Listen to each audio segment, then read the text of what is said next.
आपको सीधा लेकर चलते हैं जयपुर, जहां पर राजस्थान के सियासी घटनाक्रम के बीच मंत्री मुरारी लाल मीणा प्रेस वार्ता कर रहे हैं। लगाने चाहिए थे। हमारी कुछ मुद्दे थे, कुछ हमारी बातें थी, उनको लेकर के हमारी सरकार से नाराजगी थी और उन बातों को लेकर हम गए थे। जब लंबे टाइम तक इंतजार करते रहे और जब हमारी मुलाकात हुई उसके बाद में हमारे समझौते हुए थे 3-4 बिंदुओं पर, और वो जैसे ही समझौते हुए हम वापस आकर के हमने सरकार के साथ में काम किया, मिलके काम किया। और मैं निवेदन करना चाहूंगा कि कभी भी हमारे किसी भी व्यक्ति ने एक भी शब्द हाईकमान के खिलाफ नहीं बोला। हम हाईकमान के विरोध में उन्होंने न कोई भाषा का प्रयोग किया, नहीं हमने कभी कोई पार्टी के खिलाफ ऐसा कोई काम किया। हमारी जो नाराजगी थी कुछ मुद्दों को लेके थी, कुछ हमारे एसटीएस के मुद्दे थे उनको लेके थी, कुछ पूरी राजस्थान के मुद्दे थे उनको लेके थी। हमारी सरकार के खिलाफ नाराजगी थी, इन बातों को लेकर हम दिल्ली गए थे। लेकिन जिस तरह की बातों को प्रयोग कर रहे हैं, जिस तरह का और भी कई लोग प्रयोग कर रहे हैं, हम गद्दार हैं, हम असंसदीय भाषा का प्रयोग वो लोग हमारे खिलाफ कर रहे हैं। मैं समझता हूँ कि इससे बुरी बात कोई हो नहीं सकती। और जो कहने वाले स्वयं अपने गुरबान में जाके देखें, मैं स्वयं जब से हम कांग्रेस विचारधारा के, मैं मेरे ऊपर कहता हूँ, मैं स्वयं स्टार्टिंग में बीएसपी चुनाव जीता था। जब से हम कांग्रेस में आए, हम लगातार कांग्रेस के समर्पण की भावना से काम कर रहे हैं। पिछली सरकार में हम थे, हमने समर्पण की भावना से काम किया, लगातार हम कांग्रेस से काम करते आए। और जो आरोप लगा रहे हैं हम तो ऐसे समर्पण भावना से काम कर रहे हैं। आज तुम देख लो तो एक बार में ही जब तक इनको मलाईदार पद मिलते रहे, जब तक इनके काम होते रहे, जब तक तो कांग्रेस बने रहे, जब तक हाईकमान के वफादार बने रहे। और जैसे इनको कोई थोड़ा इनको झटका लगता है तो तुरंत बगावत कर देते हैं। 2008 में स्वयं को टिकट नहीं मिला था तो प्रसाद लाल जी निर्दलीय चुनाव लड़ा था। जब वो इतने हाईकमान के वफादार थे, इतने पार्टी के वफादार थे, तो निर्दलीय चुनाव क्यों लड़ा? घर बैठ के हाईकमान की बात। और एक तरफ दोनों भाषा को प्रयोग कर रहे हैं सारे नेता। एक तरफ तो कह रहे हैं हम हाईकमान का आदर करते हैं, हम हाईकमान की बातों को मानते हैं, हम हाईकमान की बातों को ये करते हैं, और दूसरी तरफ ये कहते हैं कि साहब 102 के अलावा किसी को हम मंत्री नहीं बनने देंगे, किसी को मुख्यमंत्री नहीं बनने देंगे। भाई जब नहीं बनने देंगे तो हाईकमान की बातों को मान खा रहे हैं। भाई एक बात बताओ, या तो कहो कि भाई हम जो हाईकमान तय कर देगा उसको हम मानेंगे, या कहो कि भाई हमारी हाईकमान से बगावत हम नहीं मानेंगे। हम मानते हैं हाईकमान की बातों को। तो 2020 में हम यहाँ से हमारे नाराजगी कारण हम गए थे, और जैसे हमको हाईकमान ने बुला के हमसे बात करी और हमसे ये कहा था कि तुम्हारी सुनी जाएगी, तुम जाके सरकार का साथ दो, सरकार में काम करो। तब से लेकर लगातार हमारा प्रत्येक व्यक्ति पार्टी का काम कर रहा है, मेहनत कर रहा है।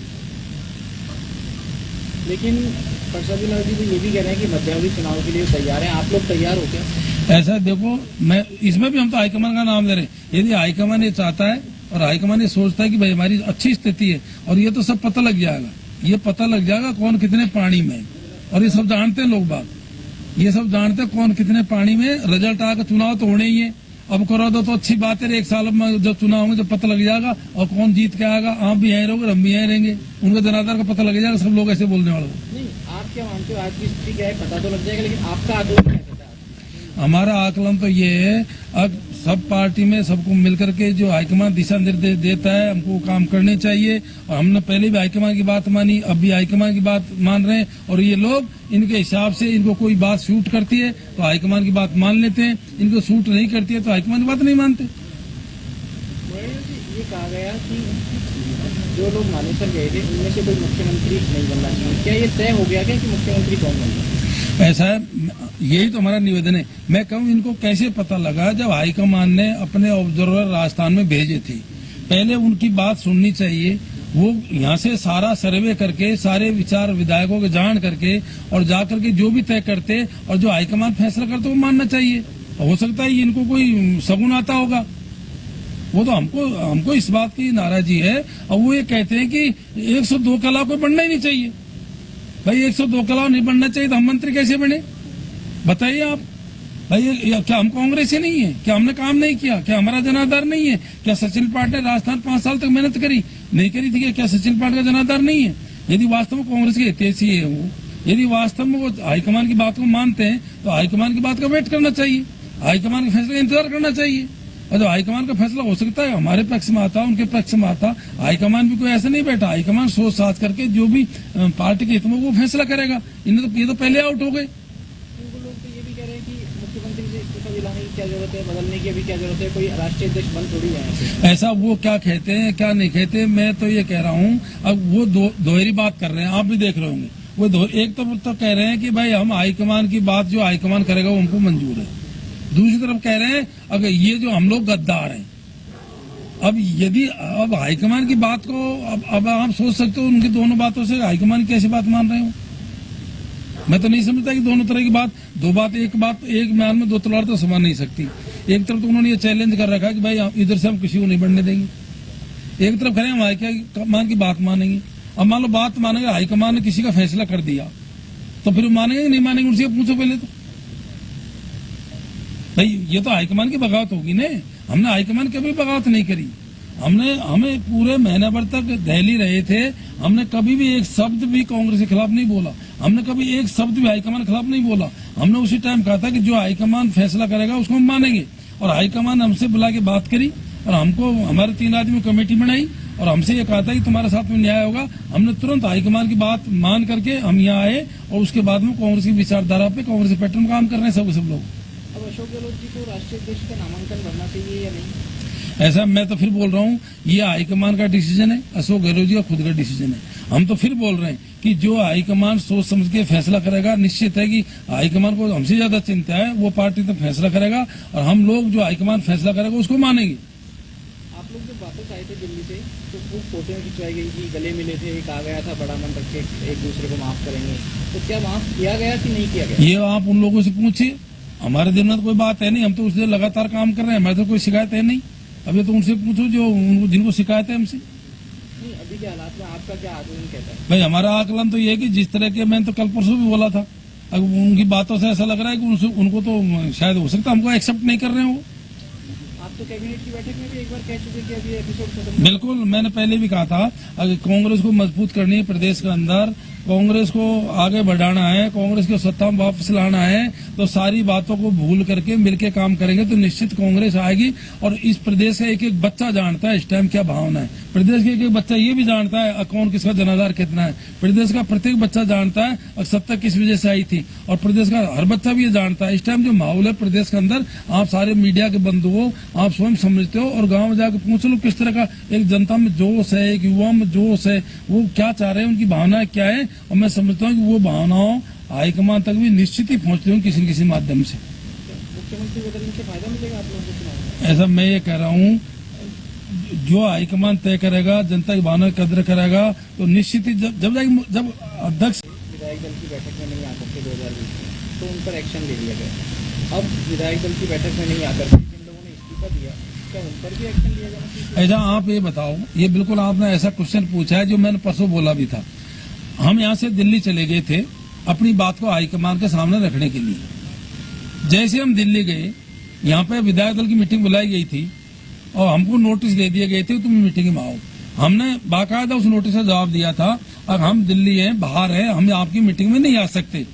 उसके बावजूद भी हमको इन्होंने नोटिस दे दिए गए थे, अब क्यों नहीं हमारे खिलाफ कार्रवाई करी जाए।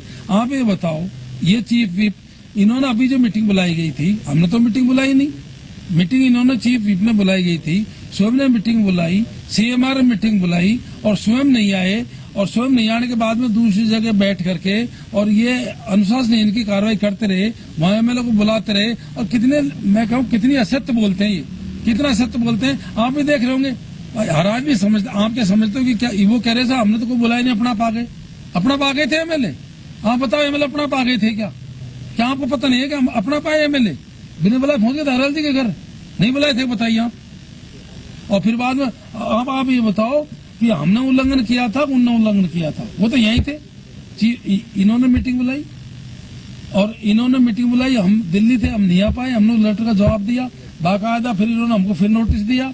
अब इन्होंने मीटिंग बुलाई, हम मीटिंग में पहुंचे और ये स्वयं वहां मीटिंग में नहीं आए और ये दूसरी जगह बैठ करके और वहां पे विधायक को बुला के अपनी नेतागिरी करते रहे और हमसे कहते हैं कि हम गद्दार हैं। हम निष्पक्ष अपने दिलों पर हाथ धर के सोचो, कल भी क्या पीसी कर रहे थे, पीसी में सब हमको तो पता ही नहीं, वो तो एमएलए ऑटोमेटिक चले गए, वो तो ऐसे ही चले गए, हमने किसी को फोन नहीं किया। इन सबकी कॉल डिटेल निकाल लो, 4 आदमियों की, इन्हीं कॉल डिटेल निकाल करके देख लो, अगर इन्होंने एक एमएलए को कितने कितने एमएलए को फोन करे होंगे इन्होंने। 4-5 धारीवाल जी रहे, वो अपने ये अपने चीफ व्हिप रहे, उप चीफ व्हिप रहे, इनको फोन नंबर निकालो और इन्होंने उन एमएलए को कितने फोन करे होंगे। धारीवाल जी तो ये भी कह रहे हैं कि अजय माता के खिलाफ सबूत है कि वो एक विधायक को फोन कर रहे हैं? ऐसा इनका हमारे खिलाफ भी सबूत है, हमारे खिलाफ भी ये कह रहे हैं बहुत तगड़े सबूत है, तो बीजेपी से मिल गए क्या हम? इन्होंने तो ये भी कहा था हमारे ऐसे सबूत है, उन्होंने पता नहीं क्या क्या कर लिया, बात नहीं हुई थी क्या उस टाइम? उन्होंने कहा था कि हाईकमान ने आपको माफ कर दिया, आप लोग मुझे माफी मांगी तो आपको माफ कर दिया। हमने हाईकमान तो माफ जब करता, हम ऐसा मौका देते। एक शब्द, एक माह तक एक शब्द भी हाईकमान के खिलाफ हमने नहीं बोला, एक शब्द भी हमने कांग्रेस के खिलाफ नहीं बोला। इन्होंने 4 दिन में हाईकमान के भी कपड़े उतार दिए, हमारे कपड़े उतार दिए सब। तो 1 महीने तक जब मानेसर गए थे, हाईकमान ने आपको मिलने का समय ही नहीं दिया सर? नहीं, हमने कोशिश करी थी। 1 महीने तक आप ये कह रहे हाईकमान ने आपको और सचिन पायलट से वरिष्ठ नेता को मिलने ऐसा हम आराम से हम बैठे थे, हाईकमान ने हमको समय दिया और हम हाईकमान ने जैसे समय दिया, हमारा विचार इनके संपर्क में हम थे, जहाँ पर कांग्रेस के में भी ये लोग भी हमको फोन करते रहे थे, और जैसे हम हाईकमान से हमारा संपर्क में वापस आ गए। तो क्या जो कमेटी बनी थी आपके बीच में निस्तारण करने के लिए, आपके जो समस्या थे उसके लिए कमेटी बनाई गई थी? बिल्कुल। क्या आपकी सारी समस्याएं दूर हो चुकी है? ऐसा उसमें जो कमेटी बनी थी, उसमें संजोग क्या हुआ कि एक तो संजोग से ही अहमद पटेल साहब थे मेन इंचार्ज, वही चले गए, और उसमें कुछ हमारी बातें मानी गई थी, उसके इंतजार हम कर रहे हैं। बहुत से उसमें हुआ था, हमारी क्या डिमांड थी, देखो इसमें स्पष्ट है, ज्यादातर जो पिछली बार सत्ता आई ने उसमें हमारा पूरी राजस्थान का बहुत बड़ा रोल था, एसटीएस का सबसे बड़ा रोल था। हम करीब 45 एमएलए पूरी राजस्थान थे, तो हमने ये भी कहा था भाई हमारे इधर को पूरा प्रतिनिधि मिलना चाहिए, तो मिला है, कुछ मिला है, मंत्रिमंडल में कुछ लोग शामिल हुए, लेकिन उन बातों पे हम इसलिए नहीं जाना चाह रहे कि 1 साल चुनाव रह गया। अब हमने ये भी कह दिया एक होकर के, चाहे वो और हम सब मिल करके हाईकमान के नेतृत्व में, हाईकमान के दिशा निर्देश में काम करें, ताकि आने वाले टाइम पे हमारी गवर्नमेंट बने। मैं तो ये कहूँ, इतना ये जो अभी यात्रा राहुल गांधी की यात्रा चल रही है ना, उस यात्रा का, जो भारत जोड़ो यात्रा का इन लोगों ने भट्टी बैठा दी अभी। सर, सचिन पायलट को सीएम अब नहीं बनाते हैं तो आगे क्या स्टैंड रहेगा? हमारा स्टैंड तो वो ही रहेगा जो हाईकमान दिशा निर्देश देगा। तो क्या आपका अशोक गहलोत राष्ट्रीय अध्यक्ष के तौर पर मंजूर है? अशोक बिल्कुल, हाईकमान बनाना बिल्कुल मंजूर है। मैं कहता हूँ अशोक गहलोत साहब सीनियर नेता है, बड़े नेता है और अच्छा काम कर सकते हैं, मंजूर क्यों नहीं है? हाईकमान बनाकर तो मंजूर है। और अगर पायलट साहब को सीएम नहीं बनाया जाता तो क्या आप मोर्चा खोलेंगे दोबारा? मैं कहूँ जो हमको हाईकमान जो दिशा निर्देश देगा, हम उनका सम्मान करते हैं, वो सब बात हम मानेंगे। एक आरोप राठौड़ साहब ने ये भी लगाया कि सर अगर सचिन पायलट को अगर सीएम बना दिया जाता है तो बदले की राजनीति करेंगे, हो सकता है कुछ लोग जेल में भी हो।